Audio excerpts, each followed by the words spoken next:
Достар, сендер Барби қазақша ТВ каналындасыңдар. Бүгін біз сендерменен бірге мынадай осындай кухня, яғни асхана және Бану атты қуыршақ ашамыз. Ондай болса іске кірісейік. Бірінші мен сіңілім айтсын, қандай қорапты бірінші ашатынымызды айт. Қайсысын бірінші ашайық? Бірінші біз мына қуыршақты ашамыз, Бану деген. Жақсы, аш.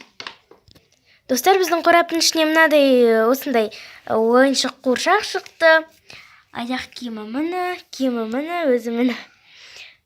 Ал енді біз мына асханамызды ашуға кірісейік.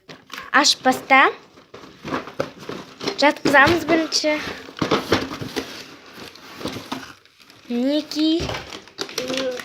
Мынадай шықты. Бұл тоңазытқышым. Тоңазытқышын алып қоямыз. Мінекей бізде мынадай тоңазытқыш. Бізде ол мынандай жері алынады. Бірақ алмай қойғанда жоғалып қалады. Мінекей енді мына есігі ашылады. Ал енді оны жаба салайық. Енді келесі мебельге, яғни жиһазға көшеміз. Мінекей ол бізде мынадай шкаф. Ішіндегі ойыншықтарын сосын аламыз. Мінекей, мынау жерге посудаларды жуады, ыдыс-аяқтарды. Ал мынау болса жемістер, көкөністер. Мына жерде торт бар, бір кусок. Алды келесі мебель. Енді бізде мынадай мебель. Бұл бізде Барбидің шкафы.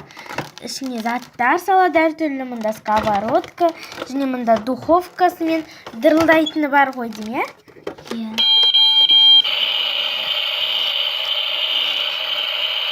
Ал енді соңғысы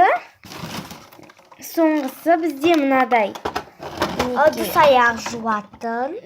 Біз бұны бөлеміз деп шештік, себебі бізде қуыршақтар өте көп. Мінекей достар, біз өзіміздің жаңадан алған мынадай өзіміздің ас бөлмемізді құрастырдық. Ал енді барлық қуыршақтарды неге алып келмеске? Жаңа ойыншықтар, жаңа өздерінің асханаларын көрсін. Мінекей достар, мынау біздің барлық қуыршақтарымыз. Мінекей бізде жаңадан ашылған Бану, Содан кейін Арина, Рапунцель жаңадан ашылған, Белоснежка, Барби және де Аврора. Бізде 3 принцесс Дисней, 3 жаңағыдай Барби. Ондай болса, біз оқиға құрастырғымыз келеді барлық ойыншықпен. Ал енді жаңа ойыншықтармен бастаймыз. Достар, біз өзіміздің құрастырған оқиғамызды келесі видеода сіздерге көрсетеміз. Ендеше сау болыңыздар. Сіздер Барби қазақша ТВ каналында болдыңыздар. Сіздерге ұнап жатса лайк басыңыздар. Ендеше сау болыңыздар.